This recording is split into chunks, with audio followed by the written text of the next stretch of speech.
A gente acabou que na semana passada a gente acabou ficando na metade do primeiro parágrafo aqui.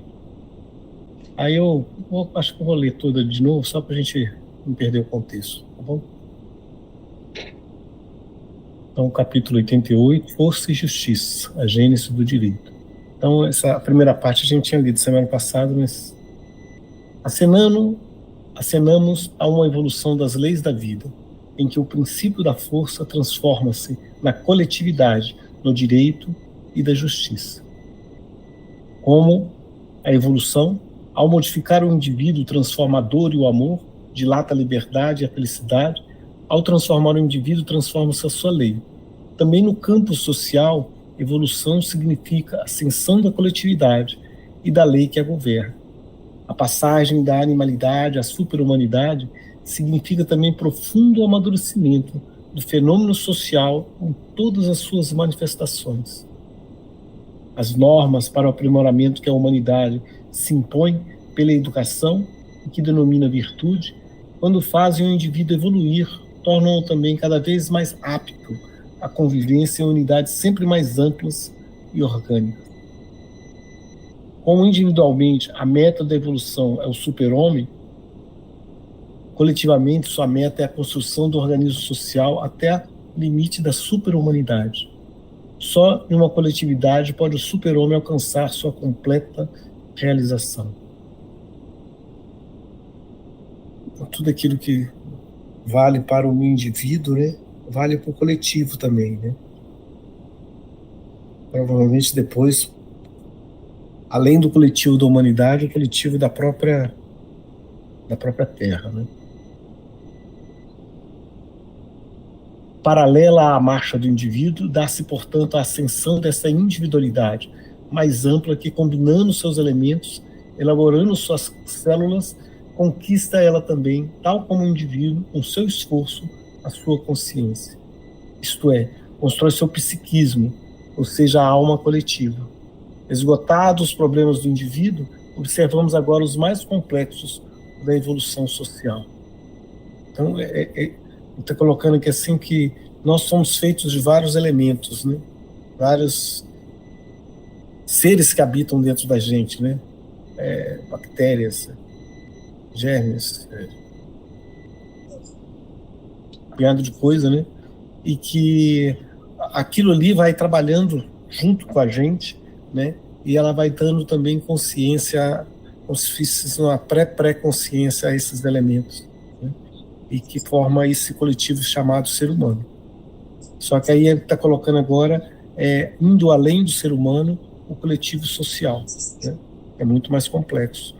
Somos se fosse células, o que está a célula para o organismo social, estamos nós para o que está a célula para o organismo individual, estamos nós para o organismo social, né? É interessante esse aspecto, né? Que a gente fala muito há muito tempo, a gente ouve essa história, né? De precisamos evoluir, precisamos crescer, precisamos nos melhorar como meta. Muitas vezes a gente entende como a meta final, nos tornarmos um espírito individualmente evoluído. E ele coloca um outro ponto de vista que eu achei muito interessante. O nosso propósito de aprender, de crescer, de se melhorar, é para tornar a sociedade melhor. Em determinado ponto em que nós achamos que viramos o super-homem, aquilo é o começo da fase seguinte, que é tornar a sociedade uma super-sociedade. E isso, assim, pelo menos para mim, traz um sentimento que a gente deve desenvolver de humildade muito grande, de entender o quão pequenos nós somos na complexa história do universo. Provavelmente, quando a gente atingir essa super-sociedade, a gente vai entender que essa super-sociedade também não é o final da corrida.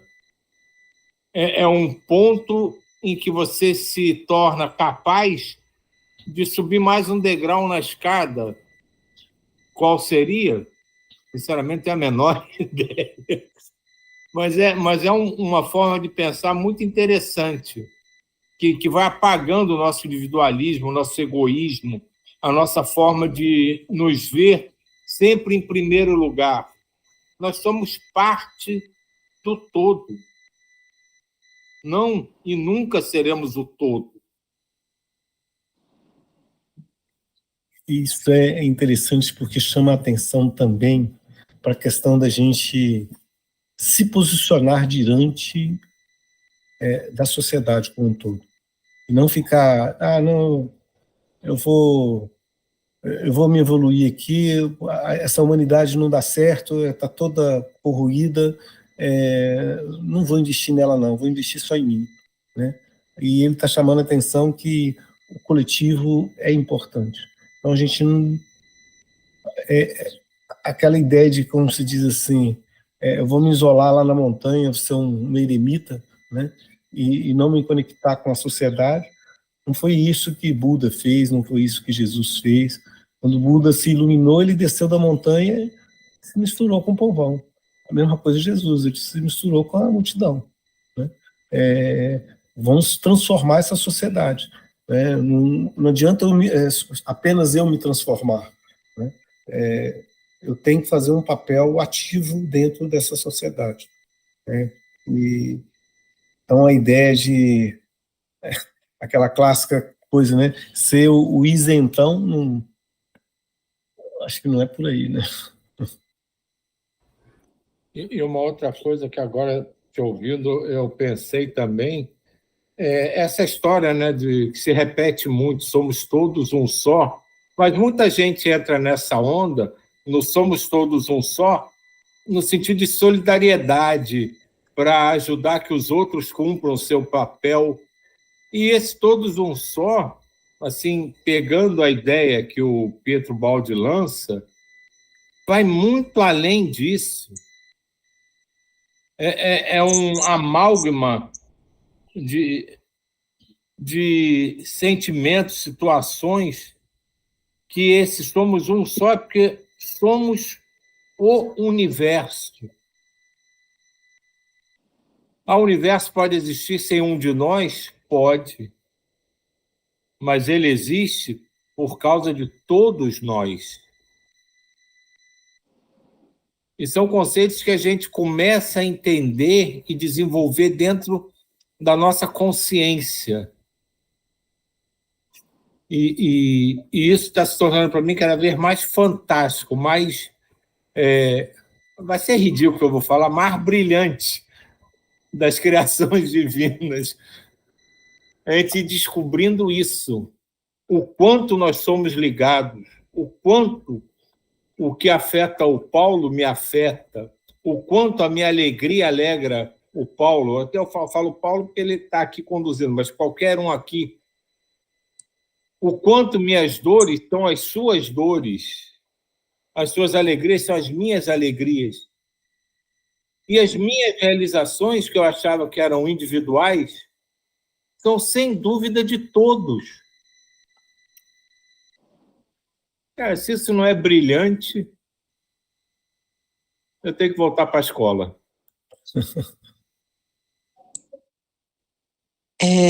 Eu tenho visto essa história também, assim, do viver, né? Isso dá o prazer de viver, de certa forma. Nessa coisa meio básica, né? Que às vezes a gente vê a vida, eu tenho pensado muito nisso, a vida e o viver, né?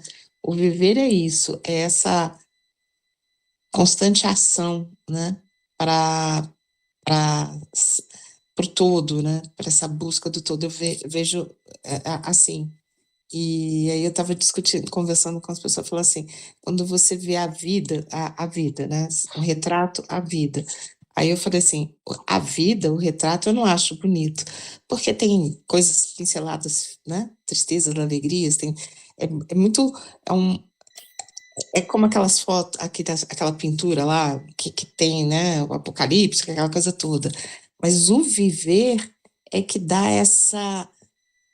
esse gás para gente, né? De que eu posso fazer...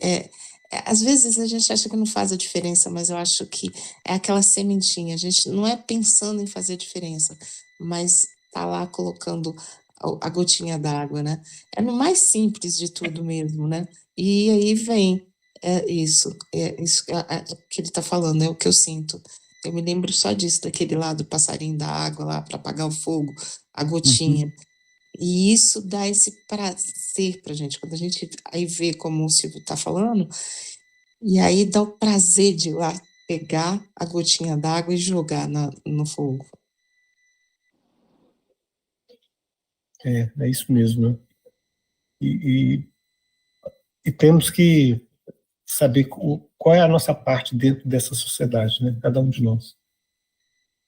Na evolução que o homem realiza de si próprio, realiza-se também a evolução da coletividade, da qual ele é a primeira e mais sólida base. A unidade social tem uma sensibilidade própria, em que se observa e sente a si mesmo em cada ponto e em cada elemento que a constitui. O princípio do egoísmo e da força, que é dominante no tipo primitivo, é o que há de mais degradante e anticonstrutivo nas estruturas sociais. Mas a evolução que impele a coletividade, tanto quanto o indivíduo, possui em si impulsos de autoeliminação, do egoísmo e da força. Assim como se acende para cada tipo, individualmente, também se transformam os mundos e suas leis. No mundo do subhumano, a fera e o homem inferior trazem escrito em seus instintos ferozes os artigos dessa lei, onde cada ser só sabe existir como uma arma, como um assalto contínuo, uma ameaça incessante para todos os semelhantes. As células da futura unidade ainda não se conhecem, não se encontraram os entrosamentos de trocas e fusões. As circunferências das liberdades tendem a expandir-se em torno do centro do egoísmo até o infinito, ignorando limites de contato com outras circunferências semelhantes. Isso aí me lembrou aquela ideia, essa questão de viver em sociedade, né? Esse egoísmo. Eu contra meu irmão contra meu primo, meu irmão, meu primo contra o vizinho, meu irmão, meu primo, meu vizinho contra a cidade vizinha, o país contra outro país vizinho, o planeta inteiro, sabe? Você vai tendo aquele senso de coletividade, mas por enquanto ainda muito egoísta, né? Primeiro a mim, depois os meus, depois eu vou pensar na cidade, depois eu vou pensar no país, depois eu vou pensar no planeta, até que a gente possa se estender e falar assim, não, eu sou habitante de um universo, né? Mas isso vai levar muito tempo, porque está muito enraizado dentro de nós, né? Isso aí me lembrou uma frase que todo mundo já deve ter ouvido várias vezes, né? O inimigo do meu inimigo é meu amigo. É como a gente deturpa as coisas para favorecer os nossos interesses, né?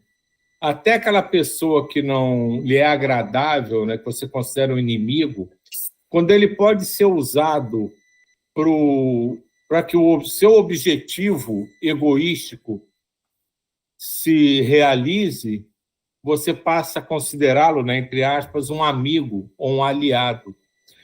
E isso ainda movimenta muito a sociedade, né, nessa questão de vamos olhar, como o Paulo está dizendo, vamos olhar os meus interesses primeiro. Depois que eu resolver e conseguir tudo que eu aspiro, que eu quero, aí vamos ver se a Terra pode melhorar, mas sempre o primeiro eu. Aquela história, né, do outro ditado também popularíssimo, né? Farinha pouca, meu pirão primeiro. E a sociedade vive isso. Diga, Dilma. Eu acho uma coisa básica. Às vezes, os meus exemplos são meio assim. É aquela Copa que teve aí de clubes, né? Aí tinha não sei quantos clubes brasileiros e tinha os estrangeiros. E aí os brasileiros foram avançando e tudo. E em vez das pessoas se unirem a favor do clube brasileiro, né, que ia lá jogar e tudo, começaram a ficar contra porque o seu tinha perdido. Eu fiquei assim, gente, mas aí eu imaginando do pequenininho, né? Como a gente acha que tem que torcer contra aquele outro time, porque é o meu time e aí eu quero que o meu time ganhe. Aí depois mas olha, vai torcer para outro time, porque o teu time perdeu. Então, você vai torcer para outro país e não para o seu país. Então, a gente, quando eu fico olhando isso, quando eu vejo esses exemplos, eu vejo ainda o que a gente ainda está na infância mesmo, sabe? Quando eu vejo, enquanto eu estou longe do super-homem, enquanto a sociedade, enquanto eu mesma, né? Porque eu estou falando desse futebol porque eu vi muito isso, e eu ficava assim, gente, mas como? Como que vai torcer contra o seu país? E aí vocês estão falando disso, né? E eu falei assim, e como é que eu não ia torcer para o Brasil? Vou torcer para o outro. Olha que loucura, né? E aí a gente vai vendo a dificuldade da gente ainda em pequenas coisas, né? Se você pegar a história dos Jogos Olímpicos, né, lá no início, certamente não era o que ele é hoje, que é uma competição feroz para provar quem é melhor, qual país ganha mais medalhas. Era um congraçamento pelo esporte, pela arte do esporte. Mas isso também foi deturpado pelo ser humano. É interessante isso, né, porque era um congressamento falando da importância da educação do corpo físico, né, e passa a ser uma competição de alta performance que o cara tem que, como se diz, viver em função daquilo, deixando todo o resto de lado, né? E isso é muito... Isso me veio aqui, não tem nada a ver com esporte, me veio aqui aquele filme, um desenho da Disney, Pixar, Soul. Não sei se vocês viram. Vi, muito legal. Sim. E o ator, o personagem principal, na hora que ele finalmente conseguiu aquilo que ele mais almejava, que era cantar na banda, ele morreu, né? Aí ele briga, tudo, queria, porque queria. Quem não viu, eu vou dar spoiler, né? E quando ele finalmente toca na banda, ele fala assim, mas é isso? Aí ele começa a voltar para trás e vê que a vida dele, a coisa que mais ele curtiu, que ele mais gostou, foi no processo de ensinar música, né, como professor de música. E aí ele chega à conclusão, poxa, eu já me realizei, eu fico aqui agora igual como se diz, quando ele compartilhou tudo que ele tinha com o outro, né, ele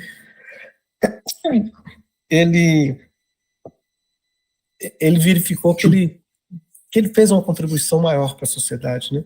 E, ao mesmo tempo, uma autorrealização interna dele. E isso é interessante, né?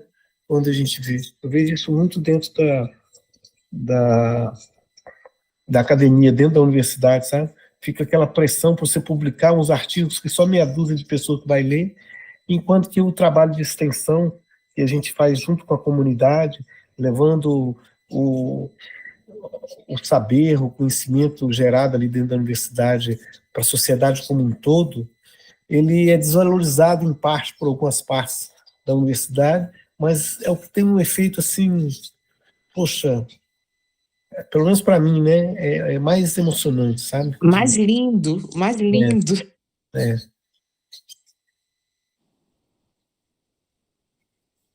Vamos lá.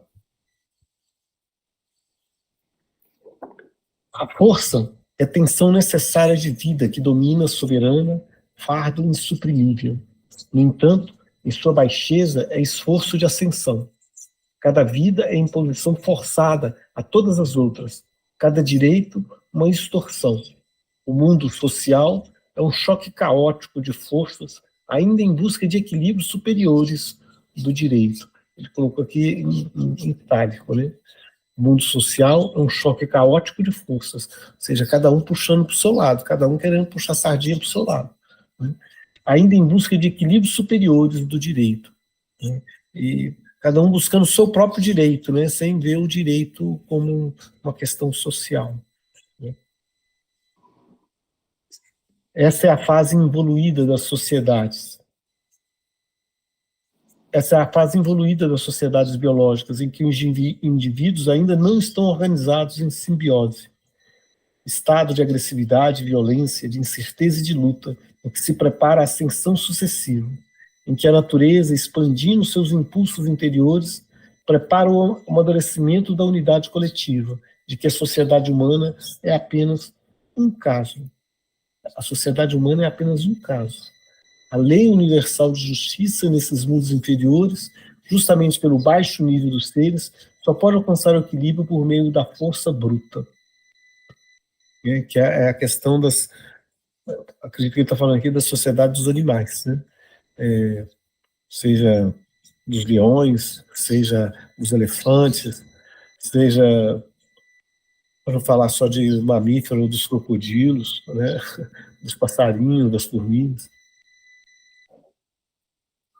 A lei universal de justiça Mas nós, de certa forma, nós também, toda vez eu coloco assim, eu vejo, quando eu tô ouvindo essa frase, essas últimas frases que tá falando assim, eu vejo assim, esse trabalho nosso, né, da gotinha d'água para a sociedade, e eu acho que há uma melhora, eu sou positiva nesse sentido, mas eu vejo ainda que a gente ainda realmente está muito mais próximo a essa sociedade,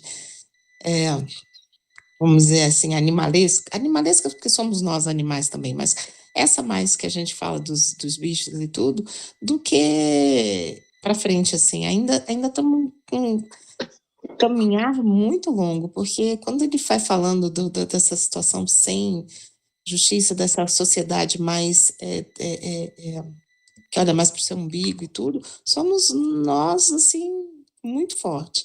E quando fala do animal aí, de matar e tudo, isso aquilo, eu sempre defendo a barata, eu sou a defensora da barata aqui do grupo, né? Quando eu vejo a barata sendo a criação divina. Mas eu mato a barata, porque tem horas que a barata tá no local, tá não sei o quê, eu vou matar a barata, porque eu não tenho como não matar a barata. Eu mato a barata até com reverência, eu posso dizer assim, barata, eu tenho que te matar, você tá num local, você tá na hora, você tá eu vou te matar, mas eu tenho que te matar. E isso faz parte também, e sem culpa, né? Porque não tem jeito, né? Essa parte aí me lembrou um pouco do que a gente está lendo na quarta, aquela classificação de espíritos, né? Espírito tal, espírito do outro jeito, espírito não sei o quê, que eles mesmos, né, embora façam essas divisões, digamos assim, didáticas, eles deixam claro que aquelas características estão misturadas em todo mundo, em todos os espíritos, que na realidade pura, você não teria como classificar um espírito unicamente numa casta, digamos assim. E acho que aqui é a mesma coisa, quando ele fala que numa sociedade inferior, eu não acredito que ele esteja se referindo só aos reinos que a gente acha que ainda são um pouco mais evoluídos em relação a gente. Acho que são gradações. Existem inteligências e percepções entre os animais, provavelmente também entre as plantas, que a gente não percebe, que talvez sejam mais afinadas com a sintonia do universo do que a nossa. Então, a gente, às vezes, o raciocínio e inteligência que a gente tem, e essa ideia que nos foi passada de gradação de reinos, pode achar que, às vezes, está se referindo a um reino, quando, na verdade, essas características, da mesma forma que no Livro dos Espíritos fala, classifica vários espíritos, mas, em dado momento, ele deixa claro que aquelas características fazem parte de todos em momentos distintos. Acho que tudo isso faz parte de todos nós. E a nossa sociedade, como a Dilma estava falando, também vejo muito assim, muito querendo provar que é a mais forte, que é a mais justa. Mas acho que nesse embolado de conceitos que a gente ainda busca compreender, eu acho que o primeiro que a gente tem que começar a desenvolver é a diferença entre o que é justo e o que é correto. Nem sempre o que é justo é correto. E nem sempre o que é correto é justo. Vai depender das regras do momento que a gente vive. Sim. Aí ele continua. Aí o Oi? Digo? Diva? Não levantei, não. Não é que você está com a mão levantada. Aí o melhor é o mais forte, não o mais justo. A densidade dessa baixa atmosfera não permite à lei maiores transparências que essas. O princípio da justiça não pode realizar expressão mais elevada que essa forma de seleção natural. Justiça existe sempre, mas é proporcional em sua manifestação às capacidades de expressá-la no meio ambiente. O ser, então, denomina justiça o equilíbrio transitório e relativo do seu nível, e injustiça cada fase que tenha sido ultrapassada. A gente vê isso na própria evolução das leis da sociedade, né? Que antes nem existia lei, né? Era a lei do mais forte. O mais forte é que mandava, ele criava as leis. Depois você começa a criar leis, né? E está sempre o tempo todo evoluindo nesse processo das próprias leis da sociedade, né? E automaticamente isso afeta todos como um todo, né? Antigamente racismo não era crime, homofobia não era crime, misoginia não era crime. Hoje tudo é crime. Pode continuar acontecendo, mas a própria sociedade reconhece que isso não é legal, né? E que isso não é certo e nem justo, né? E assim a gente vai evoluindo também a sociedade como um todo, né?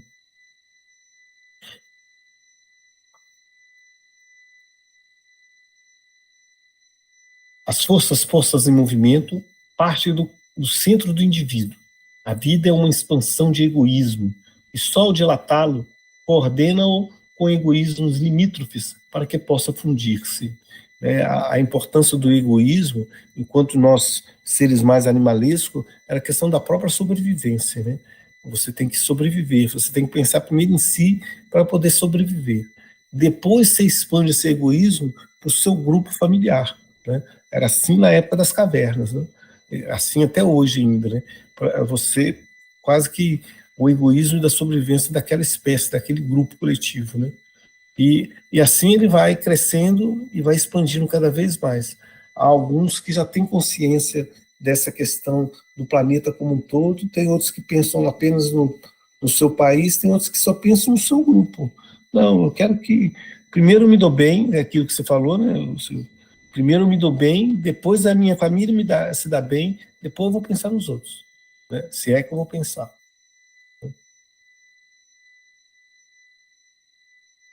Há um ciclo de ignorância. Gente, aqui, eu estou pensando aqui, muitos jovens estão desistindo, né, da vida e tudo. Será que não é um pouco também isso, assim, pessoas que vêm com essa expectativa de um mundo mais de união, um mundo, vamos dizer assim, pessoas que têm uma evolução X e que chega aqui e se desespera pela situação que ainda está, vamos dizer assim, que vem com uma, sei lá, que se desilude disso. Eu comecei a pensar nisso, porque eu vejo alguns relatos que são pessoas que desistem porque que estavam dando tudo de si para essa sociedade, para tudo, e se desilude e desiste. E eu fico imaginando assim, porque é difícil também, né? Vir com uma proposta, um propósito, e lutar e não conseguir, né? Sei lá, eu me lembrei disso agora, né, ouvindo essa parte. Sim.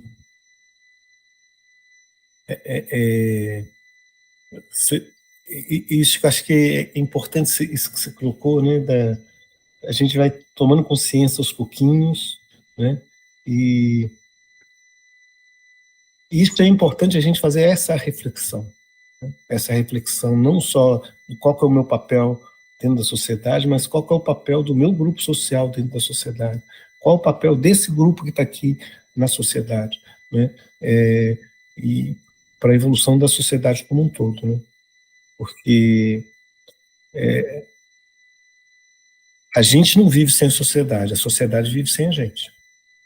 A sociedade não vive sem o planeta vive sem a sociedade humana. Né? Ou seja, então a gente tem que valorizar, não dá para ficar pensando só no próprio umbigo. Num primeiro instante, sim, né, por a questão de sobrevivência. Mas quando você começa a ascender, você começa então a pensar no coletivo como um todo.